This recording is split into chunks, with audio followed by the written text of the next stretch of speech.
Hello viewers, welcome to చాలా wax విఏజిఎస్. ఈరోజు మనం ఒక అద్భుతమైన అన్నాదరు చూద్దామండి. అదేంటంటే మన పాతకాలం నాటి తోటకూర పులుసు. చాలా బాగుంటుంది అన్నమాట. అద్భుతంగా ఉంటుంది. ఇది ఒక్కటి చాలు అన్నంలోకి.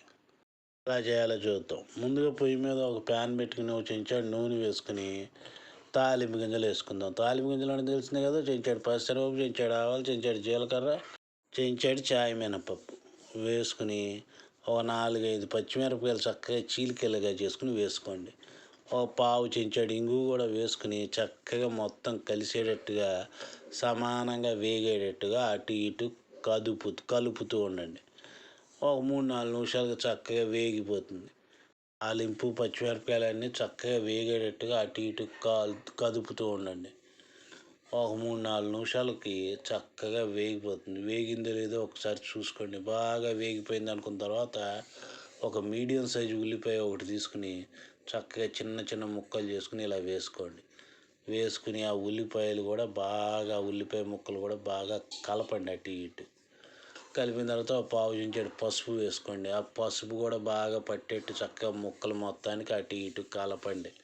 రుచికి సరిపడా ఉప్పు వేయండి. నేను ఒక అర చెంచాడు వేసి ఉప్పు కూడా బాగా పట్టేట్టుగా చక్కగా అటు ఇటు చక్కగా అన్ని ముక్కల్ని కలపండి. అన్ని ముక్కలకి చక్కగా ఉప్పు పసుపు అన్నీ పట్టేటట్టు సమానంగా వేగేట్టు. ఇప్పుడు ఏం చేస్తారంటే తోటకూర నేను ఒక 3 కట్టలు తీసుకుని చక్కగా తరిగి శుభ్రం చేసుకుని ఉడికించుకుని పక్కన పెట్టుకున్నా.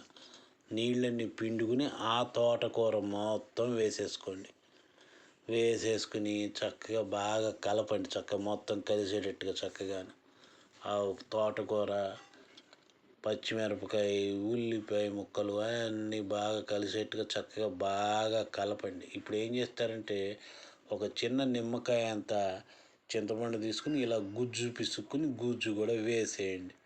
వేసేసి ఏం చేస్తారంటే బాగా కలపండి. చక్కగా మొత్తం పట్టేటట్టు చింతపండు అన్నీ బాగా కలిసేట్టు చింతపండు గుజ్జు బాగా పట్టేట్టుగా చక్కగా బాగా కలపండి.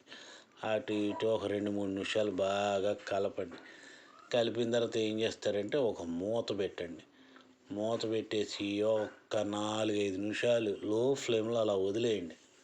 చక్కగా చూసారా 70-80% మగ్గిపోతుంది. చక్కగా బాగా కలపండి. మూత తీసి చక్కగా మొత్తం కలిసేటట్టుగా బాగా అటు ఇటు చక్కగా కింద నుంచి పైకి మొత్తం చక్కగా కలిసేటట్టుగా బాగా కలపండి. ఇప్పుడు ఏం చేస్తారంటే కొద్దిగా కొత్తిమీర తీసుకుని సన్నగా తరుక్కుని అది కూడా వేసేసుకొని బాగా కలపండి. చక్కగా కొత్తిమీర కానీ అవి ఈ తోటకూరలో బాగా కలిసేటట్టు చక్కగా బాగా అటు ఇటు కలిసిన తర్వాత ఏం చేస్తారంటే కలిపిన తర్వాత మూత పెట్టండి. మళ్ళీ ఎంత ఒక్క 3 నిమిషాలు అంతే చాలు.